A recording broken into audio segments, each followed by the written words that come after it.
Bangladesh railway running staff ঐক্য পরিষদের ডাকা কর্মবিরতির কারণে রাজশাহী রেল স্টেশনে ভাঙচুরের ঘটনায় একজনকে গ্রেপ্তার করা হয়েছে।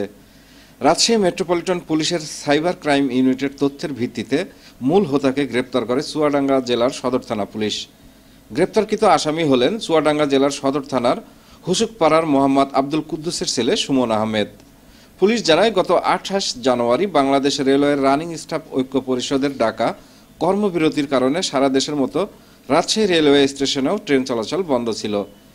এ সময় কিছু যাত্রী রাজশাহী রেল স্টেশনে ব্যাপক ভাঙচুর চালায় এবং টিকিট পরীক্ষক কক্ষের চেয়ার টেবিল ভেঙে ফেলে, যার একটি ভিডিও সামাজিক যোগাযোগ মাধ্যমে ছড়িয়ে পড়ে।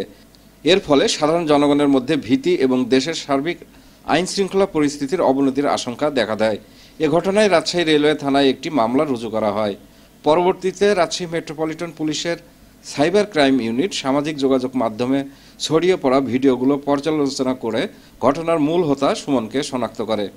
পরবর্তীতে আরএমপি ও রাজশাহী রেলওয়ে থানা পুলিশ আসামি সুমনকে গ্রেপ্তারের জন্য চুয়াডাঙ্গা জেলার সদর থানাকে অবহিত করে। তথ্যের ভিত্তিতে চুয়াডাঙ্গা সদর থানা পুলিশের একটি টিম গতকাল রাতে গোপন সংবাদের ভিত্তিতে অভিযান পরিচালনা করে আসামি সুমন আহমেদকে তার বাড়ি থেকে গ্রেপ্তার করে।